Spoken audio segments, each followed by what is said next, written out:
안녕하세요. 반갑습니다. 위인 단독자입니다. 자, 이번 시간에는 불교 이제 일본에 어떻게 전파되었는지, 그리고 일본이 이제 불교를 받아들이는 데 있어서 조금 어려움이 있었는데 왜 그랬는지부터 말씀드리면서 이제 시작을 하려고 합니다. 자, 일본은 이제 불교를 6세기경, 그러니까 이제 대략적으로 이제 500년대, 500년대 이제 중국에서 이제 동화되던 중국 문화에 이제 급격히 동화가 되는 과정에서, 이 과정에서 이제 불교를 받아들이게 됩니다. 일본이. 이제 당시에 중국이 이제 문화 선진국이었죠.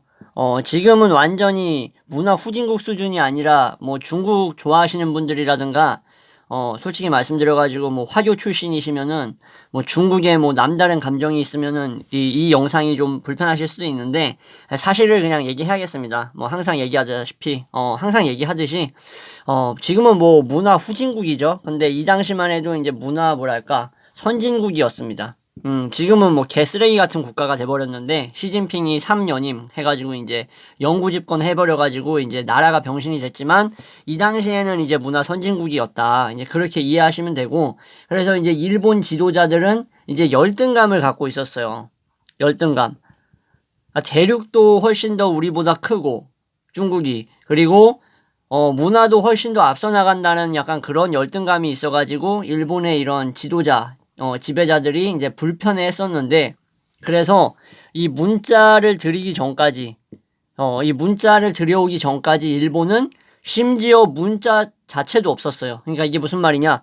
고유 문자도 없었다는 거야. 완전히 그냥 뭐 황무지 같은 민둥산 같은 나라에다가 여담이지만 우리나라가 문화은인의 나라로서 도자기 보내줘, 도공들 실어가지고 보내줘, 뭐 해줘, 또 탑 건설 양식 뭐 이런 것도 알려줘, 불교도 또 전파 해줘, 막 별걸 다 갖다 줬는데 아직도 일본은 감사한 마음이 없다. 참 안타깝죠.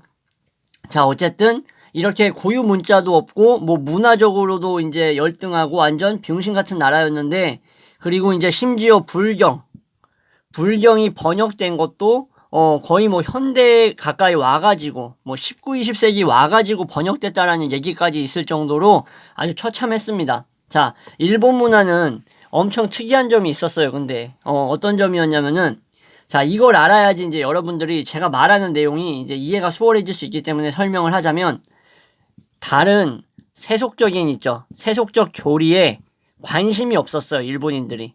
이게 되게 중요한 역할을 합니다. 자, 일본에는 되게 토속신앙이 팽배해 있었어요. 토속신앙이 팽배해 있어가지고 신토라고 부르는데, 이게 뭐냐면은 약간 애니미즘 같은 느낌이라고 여러분들 이해하시면 돼요. 만물의 정령이 있듯이 만물의 신이 있다라는 거야. 자연을 이루는 모든 것들이 실제 본질하고 연관이 있다라고 생각을 하는 건데, 그래가지고 여러분들 뭐 계곡이라던가 예를 들어보겠습니다. 뭐 목초지, 산, 바위 이런 것들 있죠. 나무 이런 것들.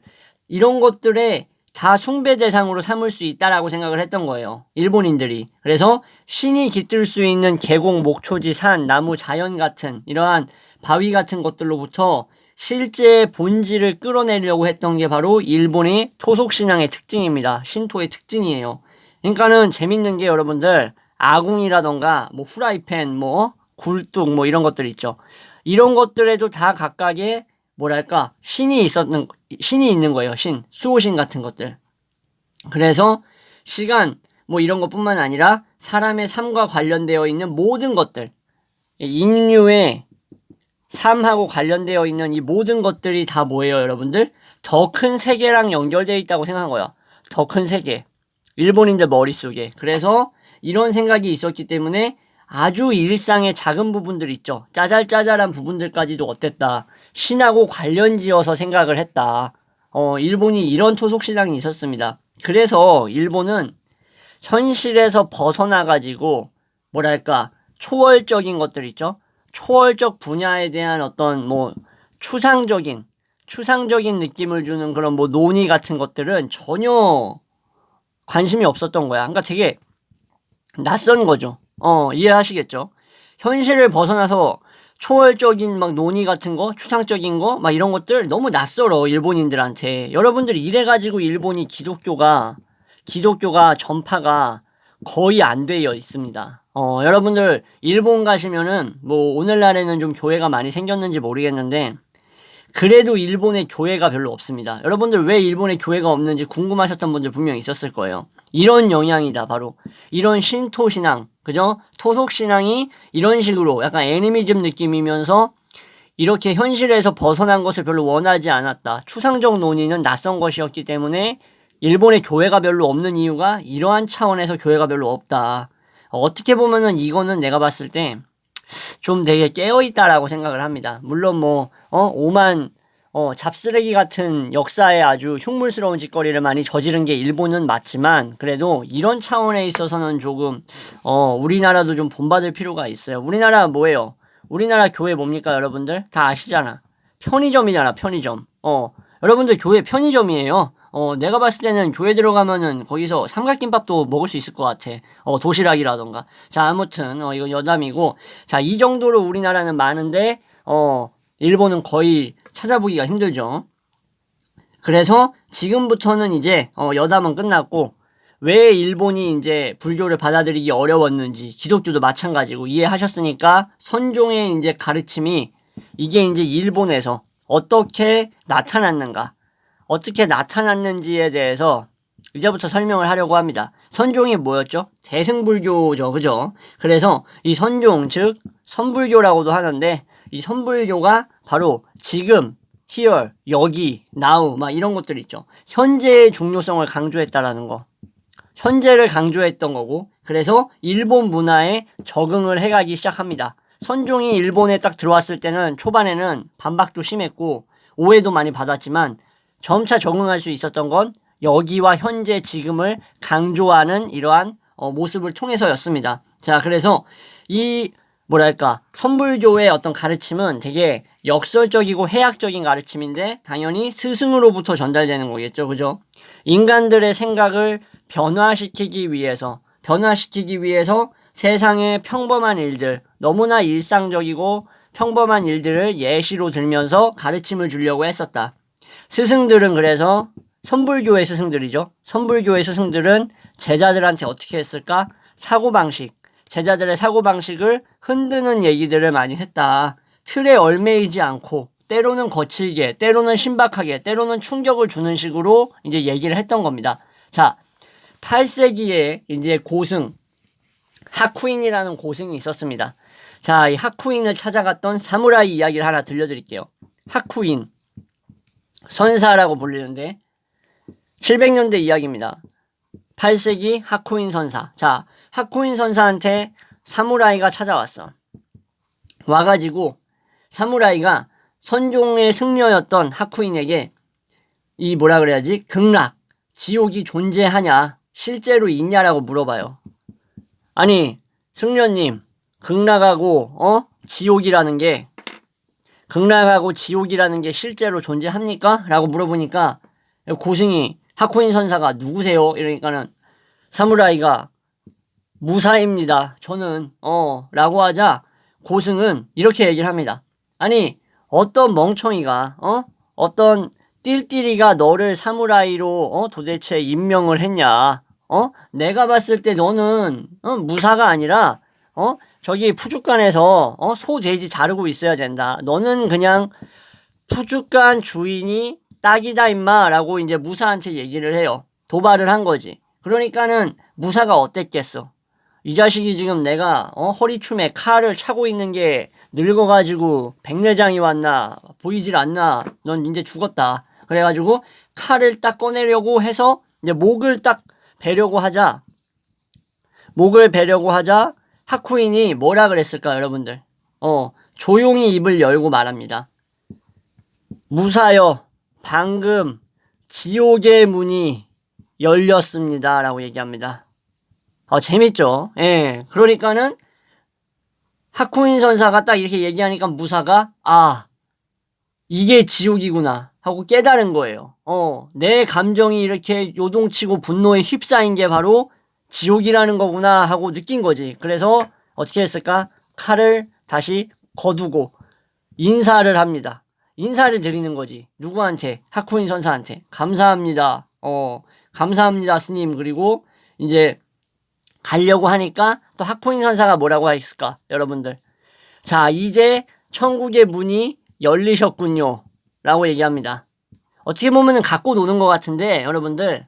근데 이게 정말 중요한 가르침을 갖고 있죠. 여러분들도 무슨 느낌인지 아시겠죠?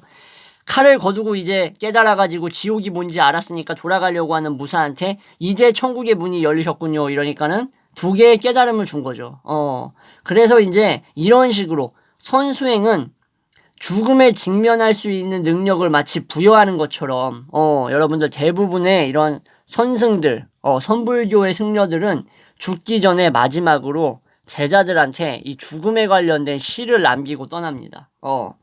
그러니까 이제 죽음의 문턱에서 하쿠인 이 선사처럼 되게 평온했잖아. 이 무사가 목을 내려치려고 했는데 평온하게 잠깐만요 이런 게 아니야. 잠깐만요 이랬으면 모양 빠졌겠지. 살려주세요 이랬으면 얼마나 추했겠어. 근데 조용히 입을 열고 방금 지옥의 문이 열렸습니다 라고 얘기했잖아요. 이런 식으로 선불교의 대가들이 이렇게 평온한 것, 목숨이 왔다 갔다 하는 데에서도 평온한 모습을 보고 무사들이 특히 이 선불교, 선종에 매료돼 버립니다. 일본 하면은 사무라이 뭐 전통 말할 필요가 없지, 그지? 거의 뭐 일본의 상징이잖아요. 그래서 선종이 일본에서 선불교가 병법에까지 영향을 미쳤다. 영향을 미쳤다. 그리고 이제 죽이지 않고도 승리를 할 수 있는 방법을 이제 깨닫게 된 거예요. 이미 내면에서 이긴 거야. 외부로 막 싸우고 티격태격 안 해도 이미 내면에서 이긴 거야. 자, 이 예를 또 하나의 이야기를 들어가지고 또 여러분들에게 설명해 드리도록 하겠습니다. 이 선불교 관련돼서는 이야기가 좀 있어. 그래서 여러분들이 어떻게 보면 다른 영상들보다도 좀 더 집중이 잘 될 수도 있습니다. 자, 보쿠덴이라는 무사가 또 있었어. 왜 무사가 나와요? 무사들이 이 죽음 앞에서 평온한 선불교의 제가들을 보고 영감을 받았댔잖아. 그러니까는 무사 얘기가 나올 수밖에 없지. 죄송합니다. 목이 이렇게 잠기네. 자, 보쿠덴 무사. 자, 이 보쿠덴이라는 무사 얘기 바로 들어갈게요. 자, 보쿠덴은 나룻배를 타고 사람들하고 이제 동행을 하고 있었던 거야. 동행, 다 같이 동행을 하는데, 이 사람들 중에 한 놈이 갑자기, 지자랑을 하는 거야. 꺼드럭대는 거야. 야, 내 검술은 세계 최고야. 그러니까는, 보쿠덴이, 그러세요? 나도 좀 하는데. 나도 좀 칼 좀 뽑아봤는데. 이러니까는, 이제, 이 자랑쟁이, 이 꺼드럭대는 놈이, 야, 너, 어느 파냐? 라고 보쿠덴한테 물어봅니다. 그러니까는 보쿠덴이, 야, 나는 무수승파라네. 라고 얘기합니다. 여러분들, 무수승. 무슨 뜻일까요, 여러분들? 싸우지 않고 이기는 파라네. 라고 얘기합니다. 근데 이 검술은 천하제일일지 모르지만 꺼드럭댈 줄만 알고 대가리가 띨빵했던 이 자랑쟁이는 이 무수승파라고 보쿠덴이 얘기해도 말귀를 잘 못 알아쳐먹습니다. 그래서 이 무수승은 안 싸우고 이기는 의미라는 것을 몰라요. 그래서 이 멍청이가 자랑쟁이가 이제 그러면 이 나룻배 위에서 한판 승부를 해보자. 누가 천하제일인지 겨뤄보자 얘기를 해요. 그러니까 보쿠덴이 좋은데 여기 나룻배 위에서 싸우는 게 뭐하는 짓거리냐. 지금 여기 다른 사람들 다 동행해 있는데 이 좁은 배에서 너랑 나랑 칼질하면은 나머지 사람들 다칠 거 아니야. 뭐하는 민폐야. 얘기하고 결국 저기 섬 보이냐? 저기 섬에서 우리 같이 한번 일기토를 한번 하자. 한번 싸우자. 이렇게 얘기해요. 그러니까는 알겠다 하고 좋다 그래가지고 이 허풍쟁이가 섬에 도착하기 직전에 먼저 뛰어내립니다. 야, 나부터 내린다. 이러고 뛰어내려. 그러니까는 여러분들 보쿠덴이 어떻게 했을까? 얘 뛰어내린 것 보고 그냥 배를 몰아가지고 떠나버립니다. 그러니까는 이 떠나버리는 뒷모습을 보고 자랑쟁이, 이 꺼드럭대는 자랑쟁이는 얼탱이가 없는 거야. 섬에 갇혀버렸어. 다른 배가 오기 전까지는 섬을 탈출할 수 없어. 그러니까는 보쿠덴이 갖고 논 거지 일종의. 이겼잖아 결국에는. 왜? 손을 쓰지 않고 적을 물리치는 것이 바로 이것이다. 이것이 바로 내가 머물러 있는 무, 수, 승, 파다. 알겠냐? 라고 얘기하면서 복후쟁이 비웃으면서 배를 몰아서 떠나버립니다. 다른 사람들하고. 재밌죠? 그러니까는 흥분해가지고 이 꺼드럭쟁이가 이 판단력이 흐려져가지고 먼저 내려버린 거지 섬에. 복후쟁이 정말로 잘 싸웠던 사람인지 아닌지는 뭐 알 수는 없지만 아무튼 이긴 거죠. 싸우지 않고. 이렇게 일본에서는 선불교가 이어져 와가지고 오늘날에도 이 일본 문화에 어느 정도 영향을 주고 있습니다. 많은 면에. 그리고 새로운 사회 질서라던가 환경에 이제 갇혀 나가는 ing형이에요. 그러니까 현재 진행형이라는 거야. 자, 이렇게 인도 대승불교에서부터 선종, 중국, 그리고 일본 얘기가 끝이 났죠. 그죠? 그래서 이제 다음 시간에는 여러분들 불교 전통에서 세 번째 수레 말씀드리려고 합니다. 세 번째 수레가 뭐였죠? 여러분들 기억 안 나실 수도 있으니까 다시 말씀드릴게요. 첫 번째 수레가 뭐였죠? 소승이었죠. 소승. 그죠? 소승불교. 두 번째 수레가 뭐예요? 지금까지 설명했던 대승. 세 번째가 바로 금강승이라는 겁니다. 자, 그래서 다음 시간부터는 금강승에 대해서 이제 얘기하면서 진행할 건데, 그 전에 이제 티베트 불교가 어떻게 보면 금강승의 시초와도 같은 느낌이기 때문에 티베트 불교 말씀드리면서 시작하도록 하겠습니다. 예, 지금까지 시청해 주셔서 감사합니다.